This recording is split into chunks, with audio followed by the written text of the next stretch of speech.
Okay, welcome back. Welcome to Box to the Battlefield, July of 2018. And early in the year, very early in the year, we started a little project with my King Tiger, applying Zimmerit onto the King Tiger. And it got pushed aside. You know, Dave Forrest and I got up to other things in our filming and what have you.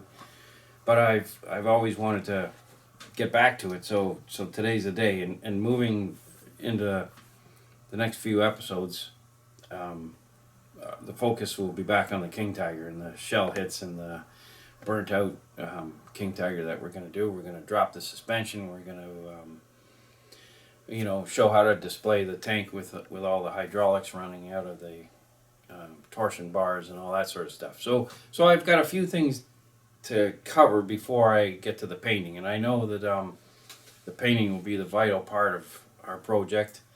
I've done some practice runs on burnt out. I've used a Panther, obviously, but some of the colors used in a burnt out tank are slightly different. But the great thing is that Meg and a few guys have covered this sort of subject in reference material. So getting the colors down properly are going to be easy. I use a base color of Tamiya Flesh, believe it or not. But nevertheless, we're going to cover all those things in the next couple of episodes here. But one of the things we have to do is we have to make the shell hits in the tank. And once again, the go-to book for me is these Forgotten Archives books, the Panzer Rec series. 1 and 2 are what I use. The clarity of the photographs are just fabulous. So these books are great. And if you've ever had the series of Panzer Recs, the title tells it all. I mean, there is a heck of a lot of burnt out German armor lying around Europe for them guys to photograph. So this series of books is going to be a great reference point for the projects that I'm working on in the next couple episodes. But one of the things I wanted to mention, and Adam Wilder is very good at it, but and other guys are too, but me personally, I'm not that great at capturing this sort of thing. What I'm talking about here, of course, is these the different type of shell hits. It's you got to use a soldering iron. The temperature's got to be set right. But if you make a mistake, you got to sand, fill, and all that sort of stuff. So I'm going to avoid showing any hits on my tanks using this sort of look to them. But if you take a book like the Panzer Rec series, it's easy to find shell hits that look much similar to the ones that I have here on the King Tiger. And this is just basically drilling a hole with your pin vise and then spinning or rotating the sharp X-Acto knife to the right diameter of the shell hit. And most of these hits are penetrated through the sides of the tanks based on the photographic reference I have here. Whenever you see the German armor, there's not a lot of hits that are penetrating through the steel here. I mean, that steel there is 3 to 6 inches thick in different German tanks. So there's not a lot of, it doesn't matter which tank it is until you get into the heavy, JS2s or something late in the war. There's not a lot of hits through the front of these tanks. So that being said, and as you guys know, our little project is sort of based on a photograph and painting here in the book.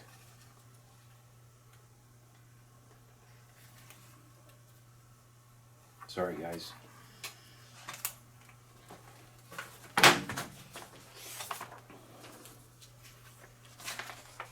Yeah, right here. So here's our sort of vignette coming together based on these, like I say, painting and photograph. Now, what an assumption would be made here that this Tiger tank would have been knocked out with a couple of hits. And then just for sport, the guys are having a couple of wobblies and whatever, and they come by and they know that this Tiger tank is knocked out. They've got a little extra ammunition, and they take a little bit of target practice. So that represents probably 75% of the extra hits that are in this tank. There's no way that it would take 7 or 8 hits, which are painted here in this painting, to knock out this tank. So probably 1 or 2, which is all that I've done in this tank. You can see that I've put 2 hits in this one, because that's going to slow it up or kill the crew, unfortunately, or what have you. So, like I say, pounding away at them. Number one, I don't want to have that in my vignette. The pounding away sort of target practice type of tank. So, anyway, so these are the photos and the paintings that I'm going to use as a reference point. But as far as the shell hits go, all I do, and this is one of those shelf queens that you can just sort of, you have hanging around. This is the original Tamiya Jagdtiger from the 1970s, but it's perfect for what I'm going to show this morning. And all I do is take my pin vise, and this particular pin vise doesn't hold the largest drills. It goes down from, say, 70 to 80 type of size. So, but it's the one that I grab because I know that I'm going to then move forward with an X-Acto knife and then enlarge the hole. So all I do is take my pin vise, drill the hole through, and keep in mind too that the steel in these tanks, if you're going to do a shell hit in the front of this, you're going to actually from behind add a piece of evergreen stock to get the thickness of the steel. If you really want to punch a hole in this, that Tamiya plastic is not thick enough for you to just put a hole in it and leave it at that. You're going to have to get a scale 4 to 5 inches of steel in the front end of these tanks. So what you're going to have to do, like I say, is just take a piece of evergreen stock, glue it to the inside of your tank, and then proceed drilling the hole in it. That's the only way that you're going to get the depth, because if you just drill it through the Tamiya kit, it's going to look like it's got 1.5 inches of steel, which would look incorrect. So anyway, what I do is I drill a little hole in there, take my X-Acto, and make sure it's a sharp one. You've got to get into the plastic a little bit, but just spin it to the diameter you want, just like I'm doing here. And the reason I'm doing that is that these tanks are hit with different caliber rockets, different caliber shells. So if I just hit it there and there's that shell hit that's suddenly double the size in all of about 10 seconds. So pick your, in this case, most of these are probably hit by Sherman tanks or M10s or, so we know that it's 75 millimeter ammunition. And of course, if we're going to do a later war, which certainly the King Tiger could have been, you can include the Pershing in that, which is going to have a little bit of a larger shell hit. So anyway, what I do is I get the shell hit the right size, and just check out once again your references in these books. You'd be quite surprised that the shell hits are not as large as you think, but they penetrate. A lot of them drive right through the steel. So just like I say, study your references before you move forward. And then if you want it, not all tanks are hit directly at 90 degrees. So then, so in other words, this shell that I'm going to demonstrate this shell hit is probably come from an angle such as this, as opposed to hitting it dead on like so. So then I'm just going to show that shell hit just by carving out one of the sides.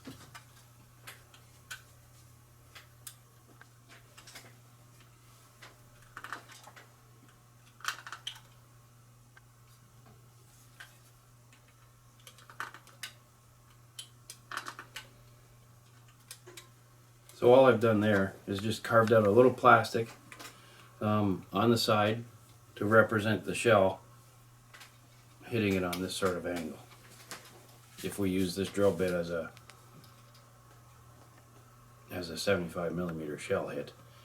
And then it doesn't matter which way you do it, just carve it out, preferably not a shell hit that comes from here. But also to typhoons and airplanes that come down on airplanes, their rockets are going to penetrate this, and the thickness of this steel is much thinner. So be aware of that sort of factor too. But quite often, if a rocket is coming from a typhoon, or no matter what size tank it is, it's going to blow it to pieces. So just be cautious with what you're going to do and what type of shell hit you're going to make. MiG has what has he blown up? He's blown out some great things. Panzer IVs, Panzer IIIs, but he's had them actually blown up, and he's done a fabulous job. And that's actually where I get a lot of the painting tips from the MiG things that he's blown up. But he'll actually just make it look like it's been hit by a Typhoon rocket. So he does a great job on that, and you can study his stuff without looking too far or hard. So anyway, once you get the shell hit in, now you're going to have to cut the Zimmerit to match. So you take your full sheet of Zimmerit, and of course I've already used up and cut the Zimmerit, so I can't, but you, without glue, just lay the whole band of the Zimmerit, the attack Zimmerit over top, and your shell hits will show through, and then just take a Sharpie and mark on the Zimmerit where they're going to be. And then you can cut out your Zimmerit, and then you'll know by the red dots in your Zimmerit where to cut. And now, a lot of this cutting here has been again, reference. And then you can see how it's all falling apart. The challenge here is going to be the painting of it. The painting in this book is excellent. I'm going to try to duplicate how he's painted it. But one of the things before any airbrushing is going to take place is you're going to have to just fill in the edges around the Zimmerit. I put my Zimmerit on with 5-minute epoxy. I don't use crazy glue because it's not forgiving. Once you put crazy glue on something like Zimmerit, you have like 5 seconds to play. If you use a 5-minute epoxy, you can shift this around for at least 4 minutes to get it in its right spot, which I've done. But I try to avoid getting any epoxy right along the edge here, just because of the nature of the epoxy, which sometimes leaves a little crack in the Zimmerit where it meets the tank. So I just use the Tamiya surface primer. The reason I use the Tamiya surface primer is what's the surface primer we all use? Mr. Surfacer. Mr. Surfacer. Thank you, David. Mr. Surfacer is hard to find here in Ontario, and sometimes hard to find in the United States. I get a shipment of Mr. Surfacer in. I put the word out. Guys are buying it 3 and 4 bottles because they know that coming from where it comes from, it probably comes into our neck of the woods here in Ontario maybe 3 times a year. So guys stock up on it, and then it vanishes for 90 days. So I've just gotten in the habit of just using Tamiya, which I know I'm going to have 100% of the time, all the time, for the next 10 years. So, and the characteristics are very, very similar. So I've just fallen in love with the Tamiya version of Mr. Surfacer, and now it thins with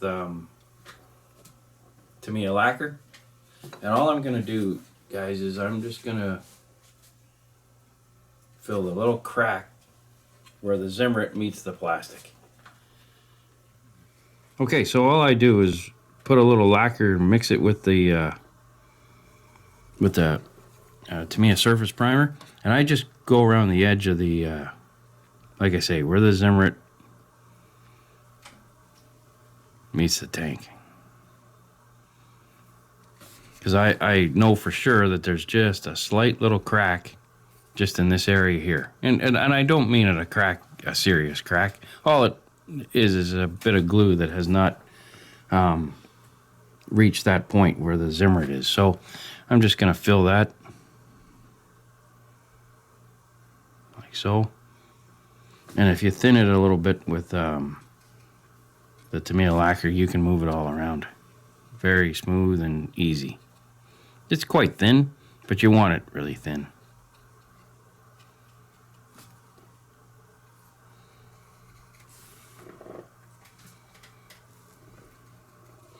Now, Mr. Surfacer, which probably most of you have now because you all buy it in 3 at a time and what have you, because you know that it's going to go vacant at your local hobby shop. It comes in 3 different sizes, 1200, 1000, and 500. You don't want to use the 500 on this process. You need it extra thin. So I would use the 1200 if you have Mr. Surfacer. Use the 1200 size. And now what I've done also is I've put a little bit on the other side with a little bit of damage. So just fill that in with your Mr. Surfacer.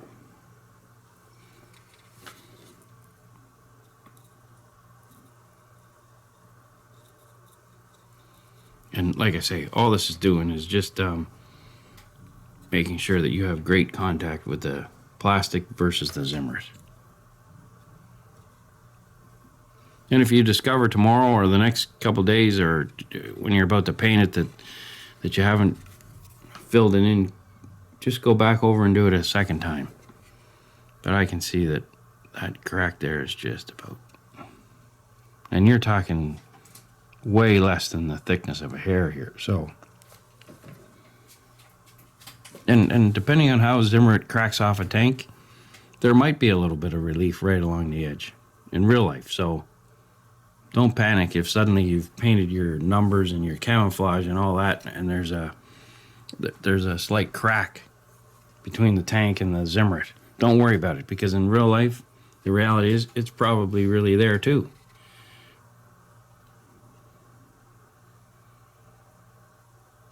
But there we are. It's all protected now, and it's sealed and ready for. And there's the 2 little shell hits.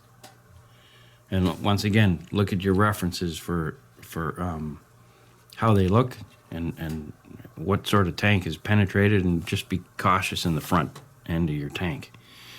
So what I'll do between now and our next visit is I'm going to add all the extra little details, and then I'm going to add the Zimmerit because I've got a little shell hit starting right there. It hasn't penetrated all the way through. And then I'm going to Zimmerit this side of the tank, Zimmerit the rest. 0 in the front, no shell hits in the front. And then, so that'll be all done by our next session here on the video. And then what I'll do is I'll prime it with Tamiya spray primer, and then we'll get ready for painting. But one of the things I mentioned earlier was I took a shelf queen of the old Panther GE from Tamiya, one that I'd been working on, and just played with color and using, once again, references and what have you. But underneath these colors is Tamiya Flesh number XF15. That was the basic color for this burnt out Panther. What's going to be more interesting is the fact that when I move over to the one with Zimmered on it, it's going to show up much differently. So it's going to be an interesting project over the next 4 sessions or so. And then, and I think Dave is going to show a contemporary model with his. He's going to do an AMX 13 moving forward in the late summer of the season. Yeah, it's going to be a great season. So, and I don't know our projects after that, after the King Tiger. I'm going to be doing this for the AMP show in Buffalo, New York. Moving forward, I unfortunately don't know our subject matters, but I know Dave's going to be working on a Stug, early Stug with Panzer Gray paint. And like I say, I don't know for sure what I'm going to be doing next, but let's settle on this for the next 4 or 5 sessions. And thanks so much for watching. I'll see you soon. Take care.